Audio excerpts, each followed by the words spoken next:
to all of you who are signing in right now. Give people a couple of minutes to get signed in.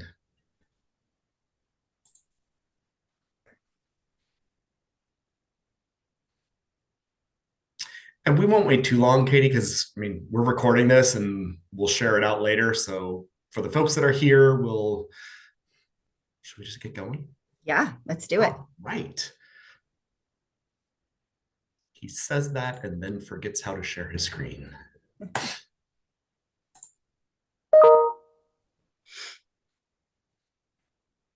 And he shares the wrong slide. We're off to a good start, folks. Good afternoon and welcome, everyone. We are here to talk today about Power HD. I am Arik Johnson. I'm the interim CEO and Chief Mission Officer at HDSA. Happy to be joined by... I'm Katie Jackson, Help for HD International President and CEO. Katie, thank you so much for this. And really, truly, thank you for suggesting that we just sit down virtually and talk a little bit about what Power HD is and why we think it's an important thing. So we are here today to talk about Power HD, which is truly a community effort. Katie and myself, being from HDSA and Help for HD, are also joined by Betsy McFarland from HD Reach, who's not with us today, but we're three of the big HD groups in the community, and we're coming together to say this is an important thing for all of us to be involved in. It's the three of us who's signed some paperwork right now that's got our logos on this, but that doesn't mean there aren't other people having the conversation, right? Right. Yeah, so we're thrilled to be able to talk about this, why we think it is important for the people out there who are living with Huntington's disease. And this is why we're here. We know that people have questions. I know we hear them, Katie, I know you get them. And it's great. People should be asking questions about things like this. And we're thrilled to be able to start here by talking about some of them. I'll be totally honest. You might hear me talking about a lot of logistical things just because I've been in that piece of it a little bit more than Katie has. And Katie, you of course just interrupt me with anything too, but it's, I've got some of the nitty gritty pieces, but more important than that is the kind of the big questions, I think, that we've been hearing. Yeah. Like this, who is Power HD for? Truly, anyone who's living with Huntington's disease. What do we mean by that? The person who is diagnosed with HD, the person who's at risk for HD, the person who's caring for someone with HD, the person who has JHD, the person who has lost a loved one to Huntington's. Everyone's input is valuable. Everyone's input is important. And this is a place for people to do that. Yeah, and Arik, if I could break in here, I know a lot of people identify as multiple of these subgroups within our community. So this has been really hard. I know that's been a conversation internally with the Power HD team, is that a lot of times you could be at risk and you could be a caregiver, or you could be living with HD, or you could be a caregiver, or you could be at risk and not considered a patient. So it's really hard, I know, to identify, and trust me, in the back end, that's being worked out because we are so different compared to other disease spaces that this was originally done for. That's such a great point. And I think what's good and already available is you can identify as multiple things. You can say, I'm a caregiver because I care for my mom. You can say, I'm at risk. And you can get two different versions of questionnaires because those are two very distinct roles. That's a great point. I'm so glad you brought that up. And it is something that as people do this, you'll learn more about it. And oh God, Katie, I just blew into this. We didn't even say, for those of you who are here, awesome. For those who are watching this later, because we are recording this, you're going to be able to see it on Katie's the Help for HD TV station next week, did you say? Next Friday, yeah.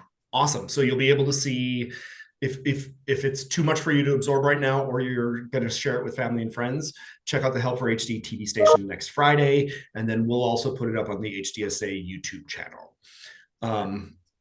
The only other thing, Arik, and then we could move on. I'm sorry to one more time. Another word that they use that's kind of interesting is they use a research partner. And we talked, Louise and I, and then Arik when he came in, and Betsy and all of us, and Jenna who was on the call. We also talked about like partner. Research partner is a word we're not usually used to using. A research partner, I always think of like industry or a sponsor of a clinical trial. In this case, your research partner is actually your caregiver or your care partner or your significant other that's walking this journey with you. In this specific space, they use this word research partner. That's a little bit something that we don't hear often. Another great point, and I think that kind of speaks to some of the stuff we're going to talk about, like how the surveys are done and the kind of platform. Research partner is a technical term, but it really just means someone who knows you well, who might be able to answer some questions about your experience living with Huntington's disease, that you've invited to do that, right? Yes. Oh, awesome point. What is Power HD? It's a federated data platform. What the heck does that mean? It's a place to go and answer surveys that are going to ask about the lived experience that people living with Huntington's disease, again, any of those different types of people that we mentioned, what is that lived experience like? And it's done by answering different surveys. And I'm putting something here that I put an asterisk there on purpose because we're going to get back to it later. What's really cool about it is these surveys are empirically validated. That is really helpful when it comes to research. We'll talk more about that in a bit. When can you do this? Katie, when can we do this? As soon as possible. I think that we'll get into this a little bit later, but I think we are so often in the Huntington's disease community compared to other diseases. I was just on a call the other day and they were talking about caregiver burden, and they're like, how do we clinically look at data of caregiver burden in HD? And they're like, well, you look at dementia, and that's not what you look at. We are not dementia. We are HD. And we need to be using our voices and talk about our lived experience and talk about what we're doing. So we are identified as HD caregivers. We are identified as an HD population. And this is one step we can do to start using our voices and tell our stories that comes from us, not from other disease communities. So I know there's a lot of surveys out there. I know there's a lot, but my thing is let's get it. Our participation is critical in all of this to move the mark and help this clinical development of drug development move faster. So now I like that looks good. That looks good to me. I appreciate that. And I do realize, and to all y'all listening, I don't mean to make light of this. I do find I maybe say some things that could sound a little punchy, like now is the time, but really truly now is the time, because there are things that are happening, but there's still a lot of work that needs to be done. And the participating in something like Power HD is truly going to be a useful tool to help speed that stuff up.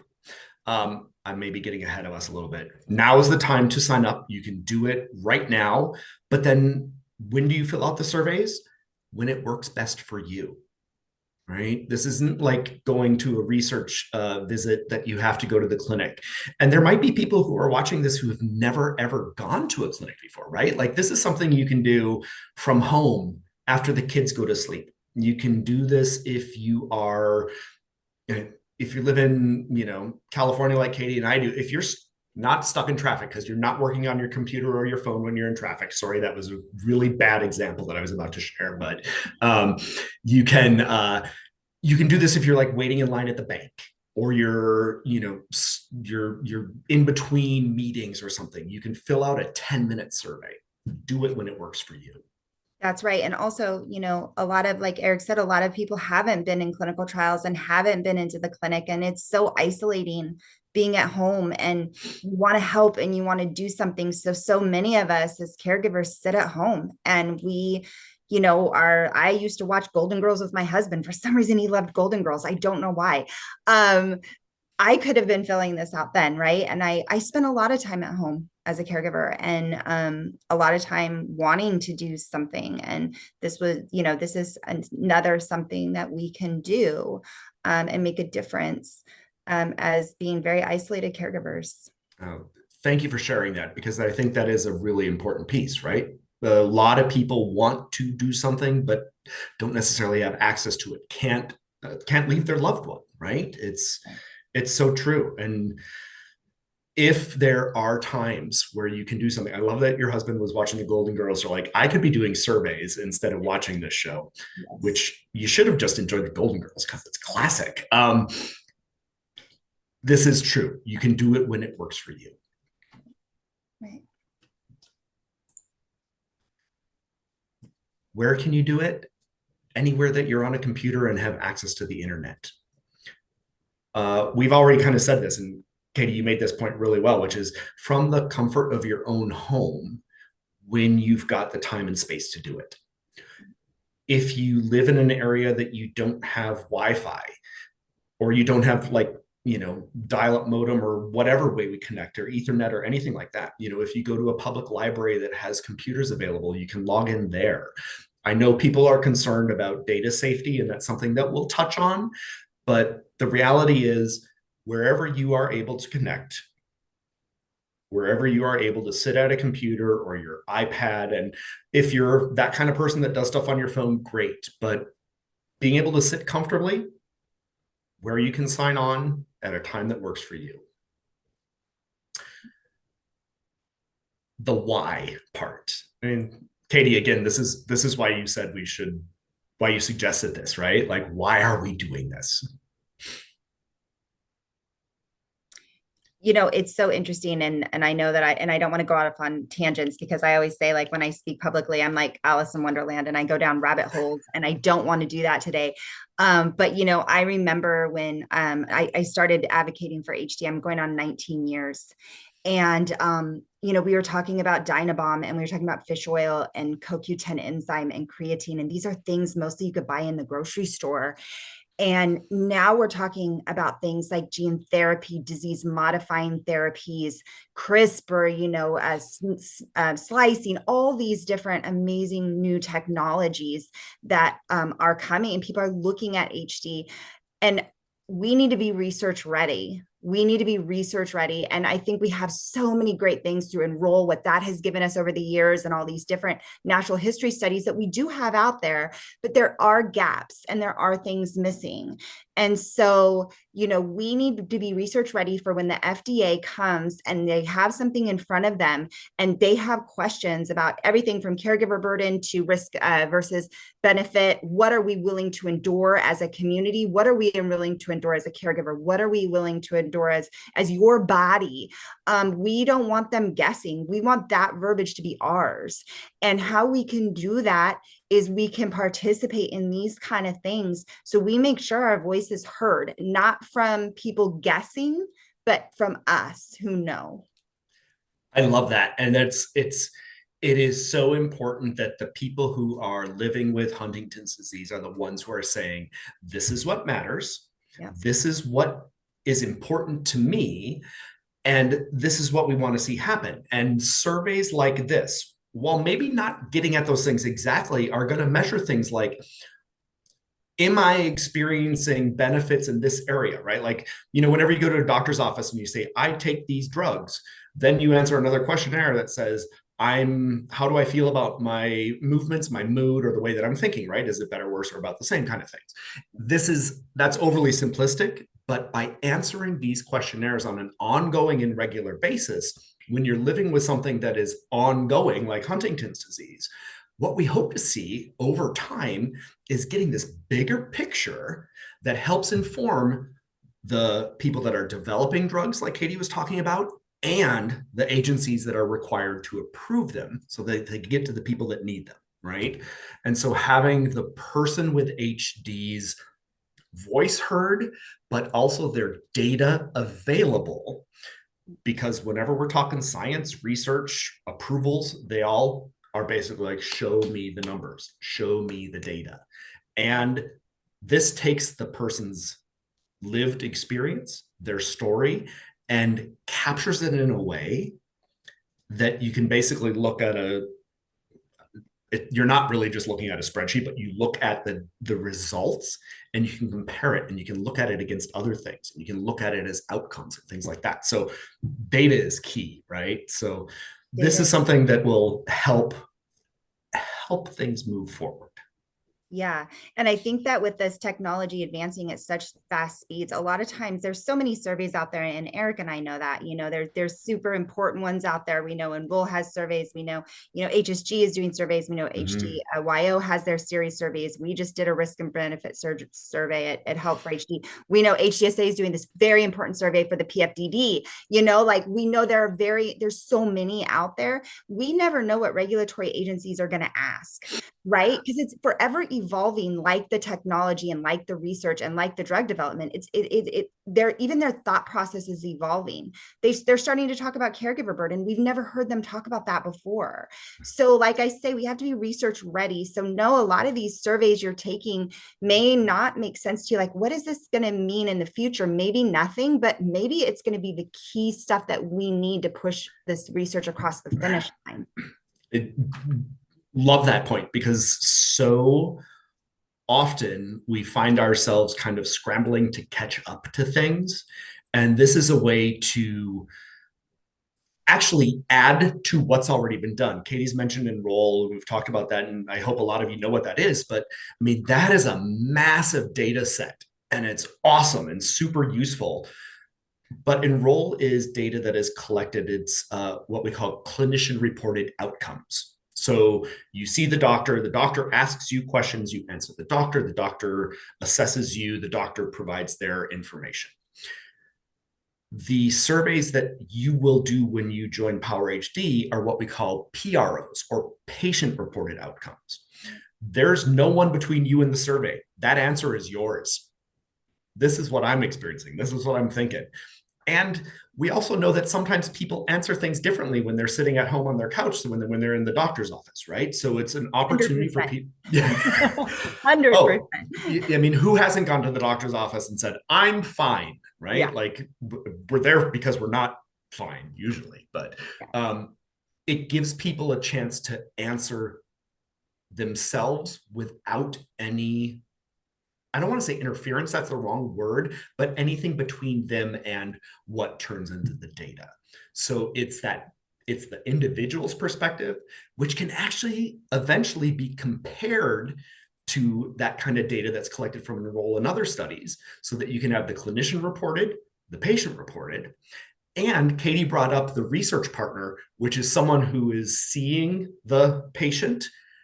If they are part of it, that's a third piece of information, all kind of talking about the same thing. So you get this big picture perspective that we don't normally have. So it the possibility here is super cool.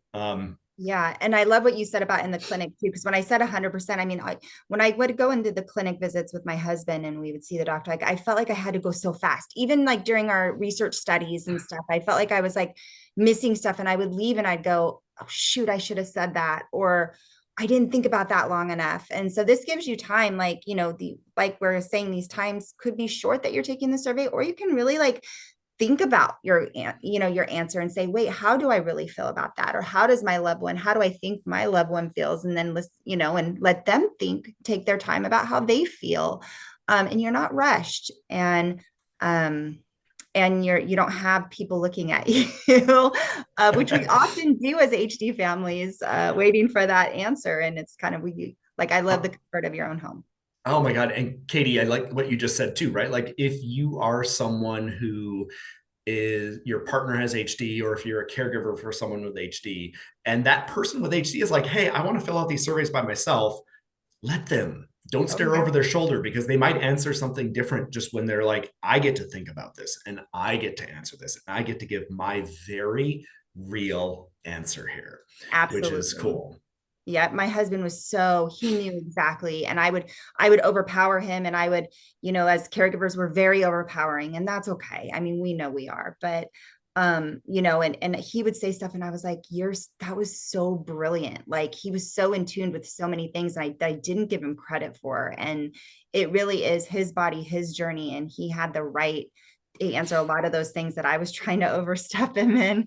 And I admittedly can say I did that. But man, when he would come up and have his own time and his own thought process, he gave me so much insight into himself. I wish I would have spent more time stopping and listening to him more. I think every caregiver does, because they are so in tuned with themselves in so many ways.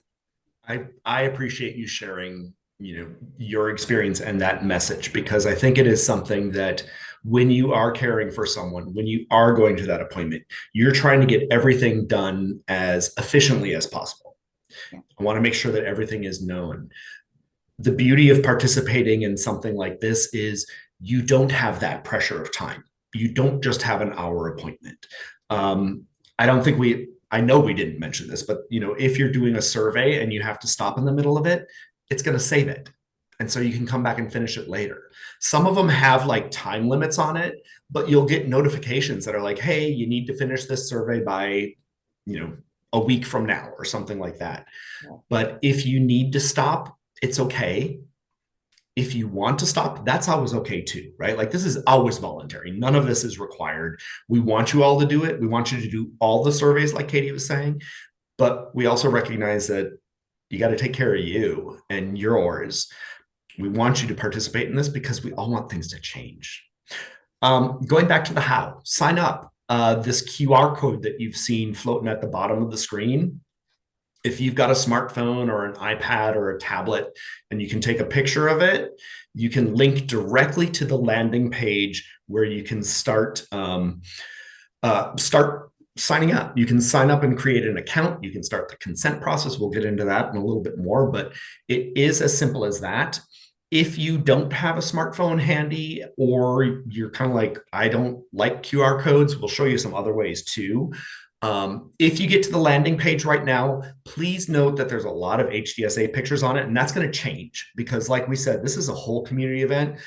Working with Katie, working with Betsy, the other groups that we're talking to, we're going to show that this is people from all of our different organizations, but then people that we don't even know yet who are going to participate in this. So just don't want you to be surprised if you open it up and you're like, why is everyone wearing an HDSA shirt? It's like, we just have to update that. It's my fault. I've been asked for pictures, and I was traveling in the last, last 3 weeks, and they literally have asked me for pictures, and I haven't sent them in. So that is 100% my fault. Katie, no shame, no blame. But yes, I have been asked.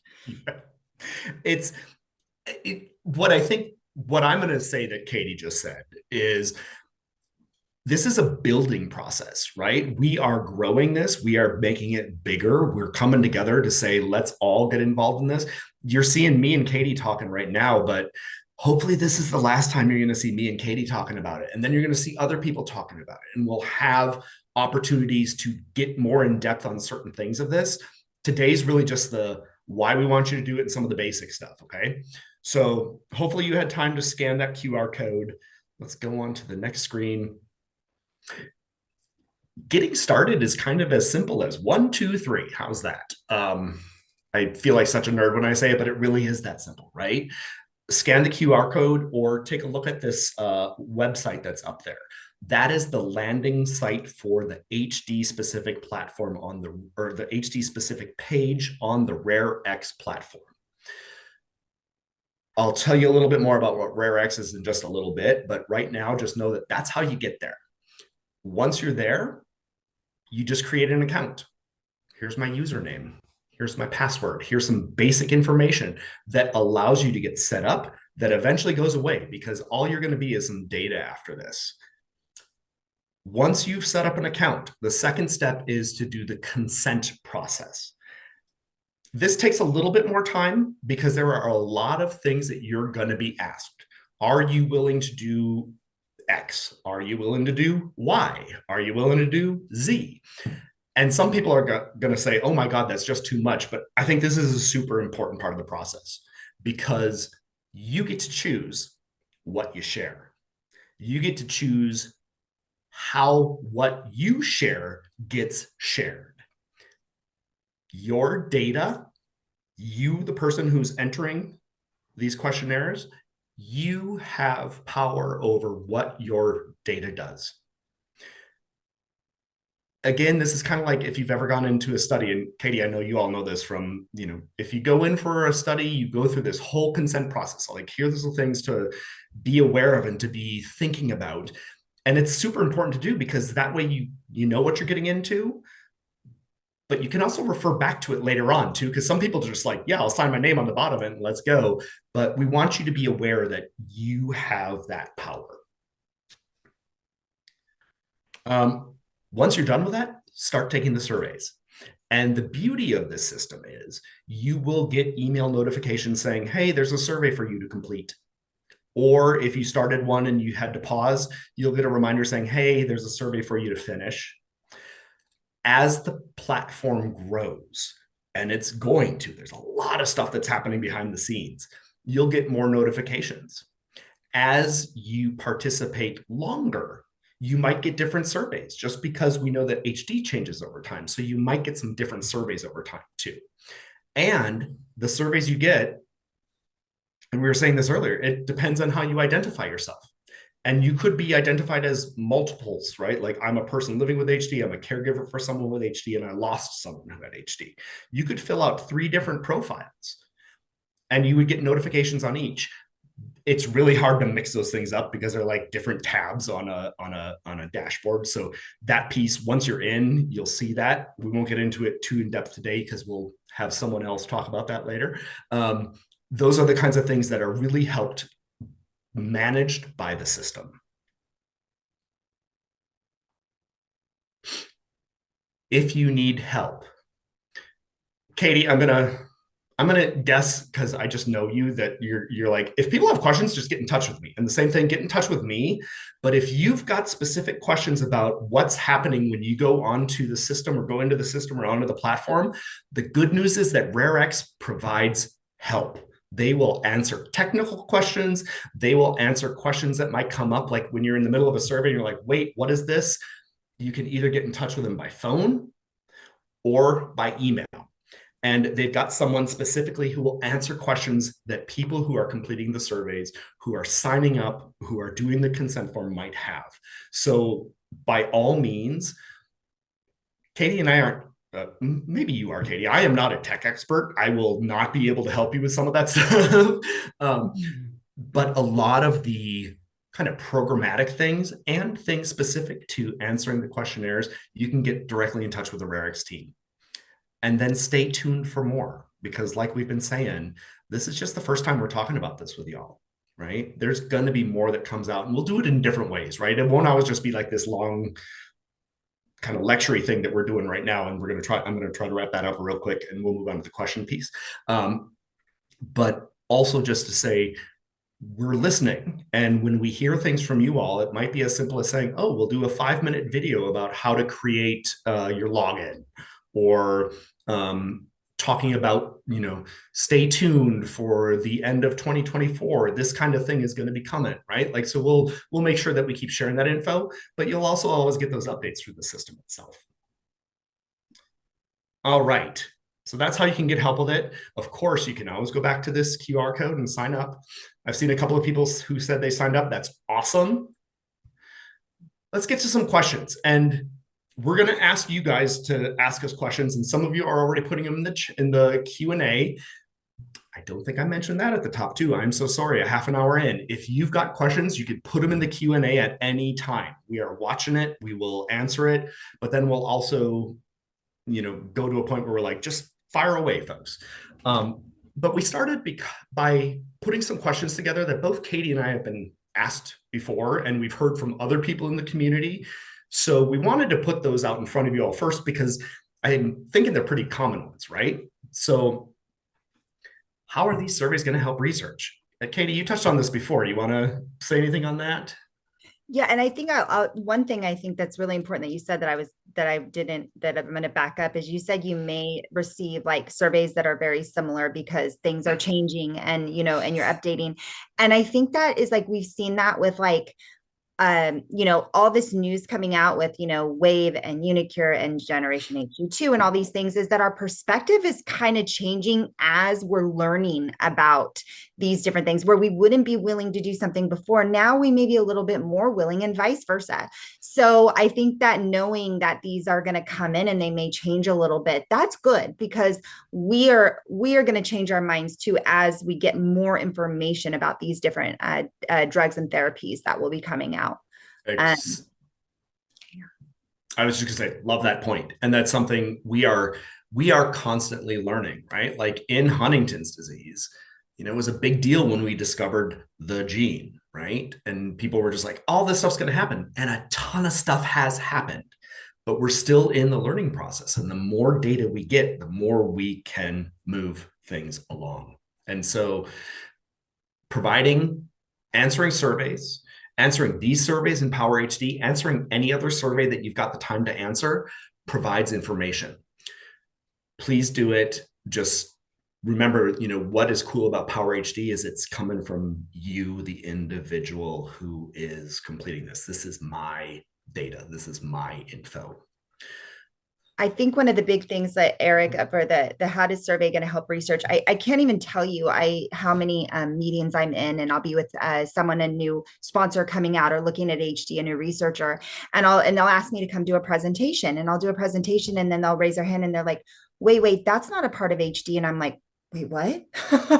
you're you don't know, like, one of them has been hyper and hyposexuality, and they're like, well, that's not a part of HD, and I'm like, you're a HD researcher, like, and you're not identifying some of these very prominent symptoms that very much impact our lives. And so I think with the drug development part, a lot of these surveys are going to help them identify different things that they are actually don't know. And then on a regulatory basis, you have to remember that not HD, sorry, the FDA is they're there to protect us. And I know doesn't feel like that. I know sometimes it feels frustrating, but that is their goal, is to make sure that we're safe, it's effective, and our bodies can tolerate it, right? The three things. And so how are they going to know when looking at this? The one thing I do love about the FDA is they do ask about patient burden. They do ask about symptom burden. They do ask frustration about the lack of symptom management. What symptoms are important to us to manage? What aren't? And they're not going to really know how important these symptoms are to us and our families and our burden of our life, our daily life impacted by HD, unless we tell them. So that's kind of why I think they're maybe can help research, but you could probably expand on that. Oh my God, no, that's perfect. And I just will repeat something we said earlier too, is like, when it comes to things like regulators, we are going to have data that we can put in front of them because their job is to keep people safe, to make sure that things work, and to be able to say there's a reason that we're approving something because we've got data that backs it up, right? So that's where this is really important. You made a point, Katie, that I think is tying us directly into our next question, which is, why am I sometimes getting surveys that are not HD specific? Because sometimes we learn things about Huntington's disease by asking questions that aren't just about Huntington's disease. Sometimes it's through these conversations of people, or through people doing surveys where, oh my God, 100 people with Huntington's disease filled out this survey and they all checked the same thing. They all endorsed the same answer. We weren't expecting that. We just learned something. That's part of it, but it's also because HD is just a part of the person who is completing the survey. We are trying to get a big picture perspective, the whole life. There are going to be a lot of HD specific questionnaires, but it really is, we're looking at every aspect of the person because that is part of their lived experience with the disease. And that's, I think we've had these conversations over the last couple of years, right? Sometimes we learn things in science because something doesn't work.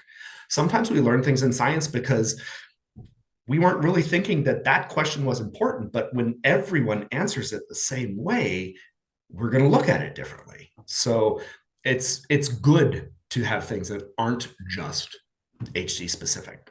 Yeah, and I think that that's really important what you brought up, Eric, because I think this could be confusing to you when you go in and you sign up for this, and you see a survey for a PD or like Parkinson's disease, or Yeah. you see something for SMA or something, and you're going to be like, whoa, whoa, whoa, wait a minute, I've signed up for the wrong platform, or I'm on the wrong site, or I'm on the wrong, you know what I mean? It's Mhm. so that you are going to see things with other disease spaces names on it, and maybe possibly other disease space terminology that is unclear to us. And if you do that, I mean, I say reach out to us, like say Mhm. like, look, this was really confusing for me.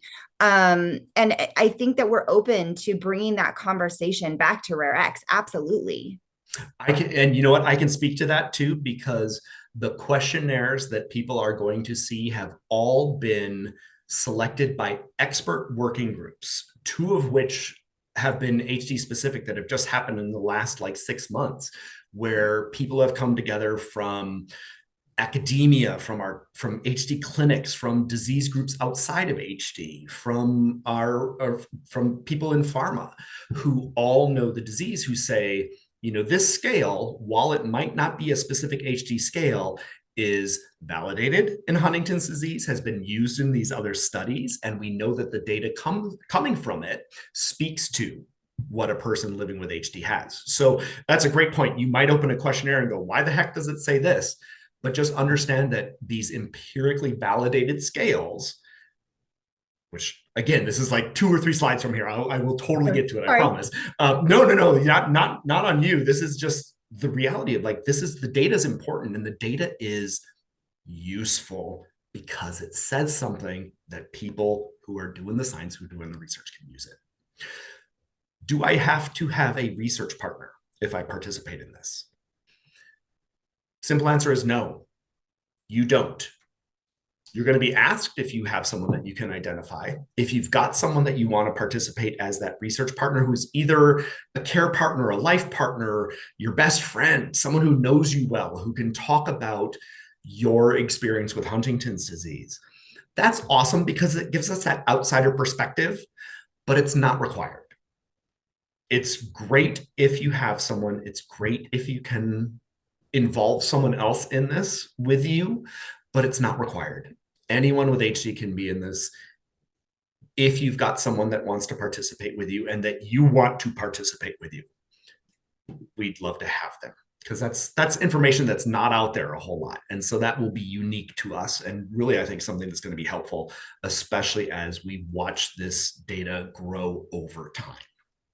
And Eric, thank you for saying like, oh, your best friend, because I think a lot of times care partner, caregiver, research partner, all the words we're going to use, people think of a Yeah. spouse, they think of a Mm-hmm. parent, they think of a direct family member. And Mm-hmm. sometimes they are your best friends. And sometimes they are those partners that walk. We know a lot of people in the HD space that their closest friends from childhood is actually their care partner and caregiver till the end of life. Mm-hmm. So it doesn't mean, thank you for saying that, does not mean your spouse, your Yeah. parent.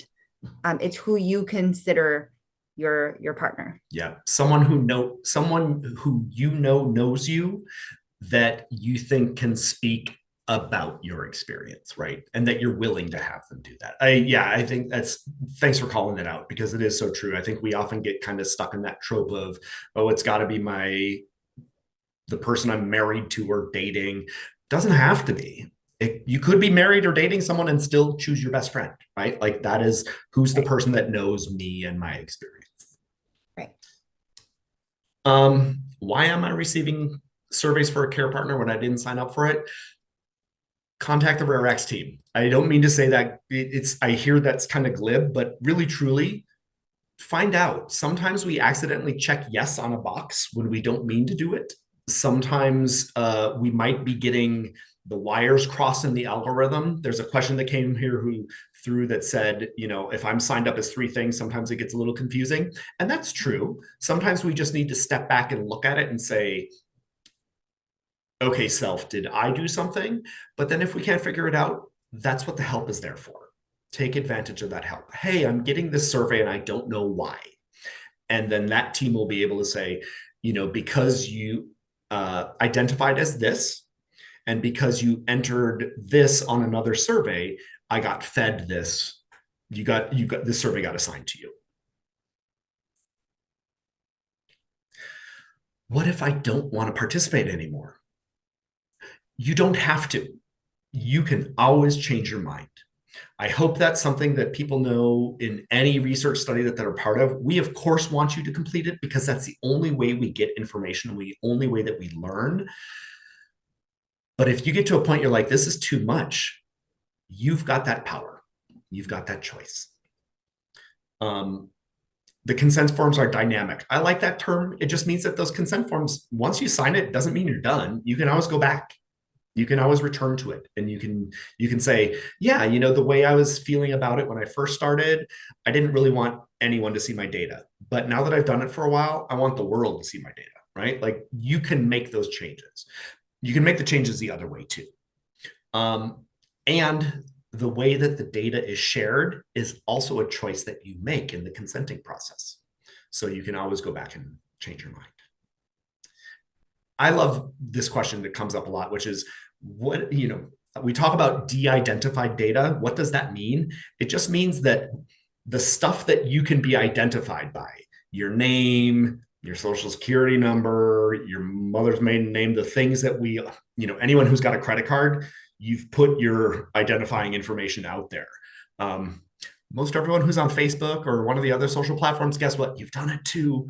But in the context of research and in the context of the Power HD platform, once you get set up, you basically just become a number, and all of the surveys that you answer, all of that data is associated with that number. That number is going to be a male or female, 40 years old, diagnosed with Huntington's disease. So there is some identifying information, but it's not saying Arik Johnson, who lives at blank, right? Like, that information is not there. There's just enough so that it's like, okay, we know this is a male. We know I am not 40 years old, but let's just pretend. And we know that this is his situation and these are his answers. That is the information that is available to people outside of your surveys, right? The people who are actually doing the research. So none of your identifying stuff gets out there. Katie and I were just talking about this before, right? Like, with the whole, what happened just a week and a half ago, right? Like, data breaches happen, and it's scary, and it's sadly just kind of a part of our times, it seems like. Yeah. But we want people to know that, RareX does their best and works with really well reputable organizations to make sure that the data is safe and secure, and that it is as de-identified as humanly possible while still being of value to research. Yeah, and I think that that's really important. Thank you for saying that, Arik, because I mean, how many of us have gotten where from our medical system that our data has been breached? We're getting it more and more often. We know this is happening, right?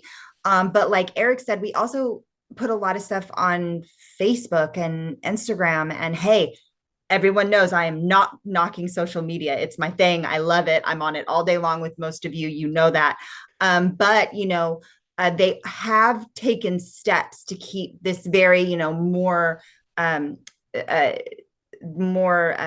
this data you're saying safer on this platform. So they've taken that step, and I actually think they utilize a cyber protection company in the back end. I forget the name. They work with the Broad Institute at Broad MIT. Institute. And I say this with all the love in the world. It's like super nerds protecting the data. And that's a gross oversimplification. And I'm a nerd and I will own it. But I also love that people like that are in control of this, right? There's reason to trust. Absolutely. Who can access the survey data? Anyone who's doing research. The data on the RareX platform is available for people who are doing research. And I'm saying this and I'm smiling because we've only been talking about the HD data, right? Because that's what's important to this group. There are, I'm thinking, I'm jumping ahead. So we'll combine these two things a little bit. There's about 90 different disease groups on the RareX platform, each with their own page, right? So everyone kind of has their own thing, things that are specific there to their diseases, things that are across all of them, so that people can actually go in and not just do research on Huntington's disease, but how does HD compare to this? What do we see in this other genetic condition in the data that's been collected over time? So that data is available to researchers. It is not just, and when this is something that we talk about in the calls that Katie mentioned before, we talk about like, how do people access this? Again, it's only ever going to be that de-identified. It's always just coming down to this empirically validated outcome sets. So it's stuff that is not connecting directly to the person, but it is of value, right? And it is something that I think becomes even more valuable when we see it being able to be connected to things like Enroll, like we were talking about earlier. Does RareX sell the data? No, it does not. The data is free. The data is open source free. There's a process to get there, right? Like you have to like verify that it's good. And, sometimes people answer questions wrong, and there will actually be alerts if it's like, hey, something's really seeming kind of out of the ordinary here. They look at the data, they work with the data, but then once it's at a place that it's available, we want people to be able to see it. We want the people who are doing HD research to have access to it. Right. Because if it wasn't, nothing's going to come of it, right?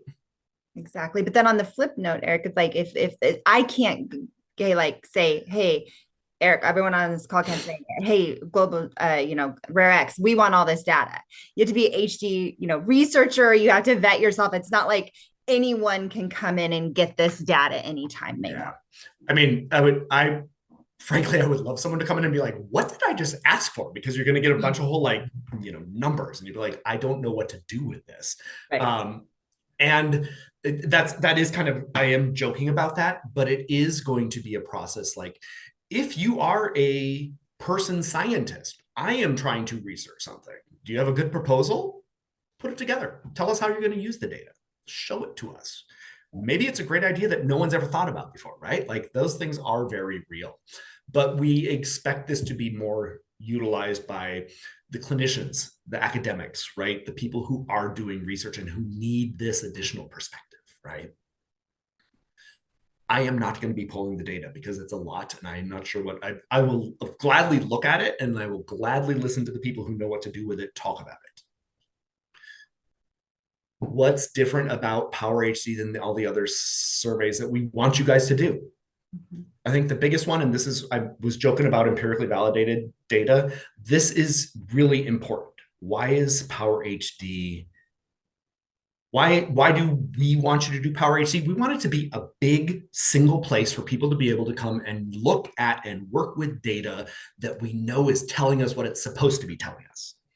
Empirically validated data means that this is data that comes from surveys that were designed, put through the ringer of testing, and have proven to actually measure what they're supposed to and provide an outcome that can actually be used.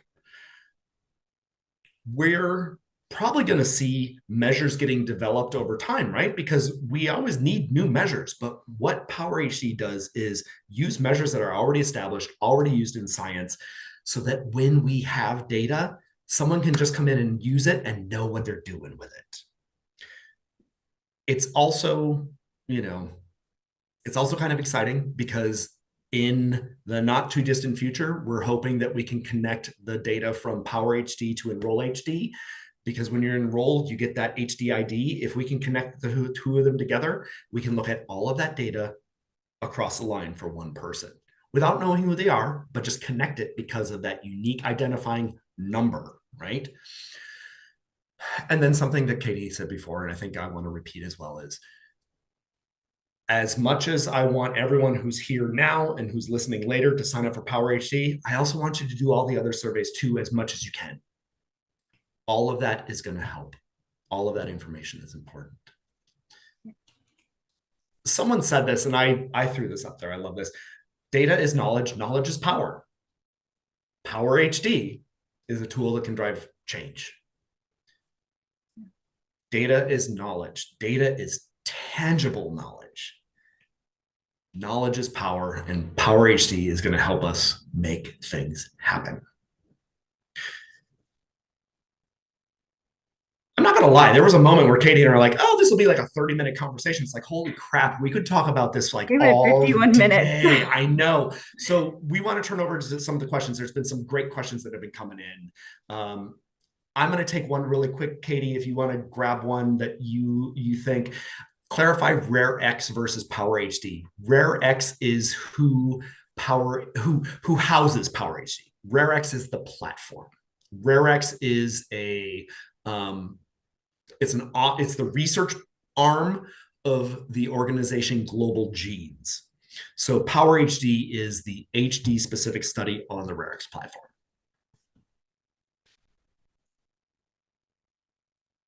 Sorry, I just finished. I just saw where we could open this up. I'm so sorry. Okay. I feel so bad. Oh my God. Oh, I think we covered a lot of these though, which is great. Oh, how about this one? Katie, can you participate in Power HD if you're already in another study? Absolutely. Absolutely. And here, and this leads me into, I know that in our community it's very frustrating not being able to participate in clinical research. And I know there are so many subpopulations that are excluded from clinical research. Let's say, I mean, our JHD population, our late stage people with HD, and even people on psychiatric drugs or suicide ideation. And I know that people, when we go into a clinical trial setting and we walk through those doors, they say this, you walk in knowing that there is no benefit to you. You are in clinical research and that's it. But I do know, as a community member, as a mother of children at risk, and as a husband, a caregiver of a husband that passed, every time we walk in that door, we have hope. And that is what we do. And you can't turn that off. So I know it's frustrating, and I know that this may not feel like it's enough doing these surveys and doing these, but let me tell you, it is. And so please just know that this participation is crucial, it's critical, and know that you are making the change. And I do, I am so thankful for those brave souls that walk in and put your body on the line. But you also here are putting your heart and your time on the line to change the narrative of HD, to change to change, be the last generation to live with this disease. So your work is just as important. I know that didn't answer that question, but I wanted to get that in before we were out of time. You 100% answered the question, and then just again underlined why this is so important, right? Yeah. Everything, all the research in the world can be done, but unless people who are living with Huntington's disease are participating in it, especially when it comes to getting things into clinic, getting things approved, the person with HD has to be a part of it. Right? Yeah. We've seen this, like if people don't sign up for clinical trials, sometimes those clinical trials close, right? Because if we don't have enough people doing it, we're not going to get enough data to show whether something works or not. We're very hopeful, and Katie, correct me if I'm over speaking here, but we're very hopeful that anyone who's going to participate in Power HD, especially if you're in a clinical trial, you're giving more information on top of what you're already doing in that clinical trial. And if you're not in a clinical trial, hopefully doing something like Power HD makes it easier for you to think about maybe doing a clinical trial in the future, right? Right. By being a part of it, it adds to the bigger work. Yeah. I love this. I love some of these comments coming in, like, it's hard to find Power HD on Google. I don't see it on the right page. I've searched HD. This is like information that we need to bring back to the Global Gene team, to the RareX team, sorry. So like this input is so important. So thank you so much. This is definitely stuff that we can bring back. And Katie, that stuff we talk about with the other groups too, right? Like, we'll make sure that you can find this on the HDSA page. You can put it on the Help for HD page, on the HD Reach page. Like, you're gonna see more and more about Power HD. We've got some good old postcards that were getting printed up that will be able to be handed out at clinics, whether it's a center of excellence, whether it's just an HD clinic where a doctor says, hey, I want to know what's going on. We want to make sure people have that information and can share it. And we said this before, right? Like Katie and I are having this conversation today. You're going to see a lot more from people who are part of this and not just us, right? It's going to be people like, hey, I've been doing the surveys for 6 months. Here's what it's like, right? Like that's the kind of stuff that will be rolling out in time. Absolutely. And I love people in the US, people US only, or can people participate outside of the United States? You are hearing from the US based HD advocacy groups right now. The RareX platform, and hence Power HD, which lives on the RareX platform, has the capability to grow. Right now, it's only in English. So if people are English speaking, they can actually complete the surveys, right? We're kind of pushing it US first just because we're the first groups talking about it, but just know that we'll be talking about that more in the future. And we know this that the RareX team is working on translations and making sure that those studies that are already empirically validated, if they've got versions in other languages that are going to give us the same data that we get from the English language versions, they'll build those out. So I know that on their larger platform, they're already working on Spanish, French, and Portuguese. So those are things that we should be watching for in the future, right? So it's US based because of who we are and how we're working with it right now, but it's English. If you speak English and you can understand English to the degree that you catch some of the subtleties in the questionnaires, then you can participate. Yeah. Are the surveys, I love this. Are the surveys appropriate for people who exhibit symptoms later, such as in their 65 and 70s, opposed to earlier 30s and 50s? Yes. Yes. I know that this is one population that gets frustrated because they're excluded in a lot of clinical trials because of age. And so, yes, absolutely use your voice. Yes, get involved in those. Oh my God. That's such a great question, Katie. And it is, yeah, collecting that data from people. HD looks very different from person to person. There's a lot of people that, we look at the kind of normal curve, right? Like the bell curve. A lot of people fall here, but there's people who fall here too. And so answering questionnaires like this helps us gather data on all people under that curve. That's awesome. These are actually really good questions. Age limit, can children participate? And can you have multiple personality? I'm hoping that means multiple profiles versus multiple personalities, but you could have multiple personalities. You can have multiple profiles if you're a caregiver, a parent, a person with HD yourself, right? Personalities, I think it meant profiles. It was just, I think that was probably more so than that's how I'm interpreting it. So a T or not a T. Yeah. Both are yeses, so that's good. Age limit, children can participate. You already answered that one. I think, and Katie, I'll say this for both of us. It's like we will try to get 2 questions if we didn't answer it on this call because we're hitting our hour.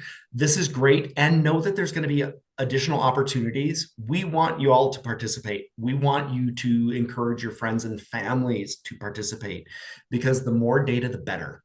More data equals more knowledge equals more power for making changes. And we can't do this without you all, right? Like we're here yapping about it, but you're the ones who are doing it. And we want to make sure that we support you and help you through this process as much as possible. So really, Katie, thank you for suggesting this. Thank you for, being a part of this. And Betsy, thank you for being a part of it. To the other groups that we're talking to, really appreciate the fact that we are making this an effort to say, everyone who's living with HD, please get involved because the more of you that are a part of it, the better. Absolutely. And these questions, thank you always to our HD community for showing up. You always do. These are important questions. We will get them answered. And we'll figure out how to make sure we get these to you guys. And here's the thing: we fight to be the last generation to live with HD, like past generations have been forced to do. And how we do that is we collaborate, we come together, as a community, we come together as organizations, healthcare providers, all of us. Not one organization or person is going to do this alone.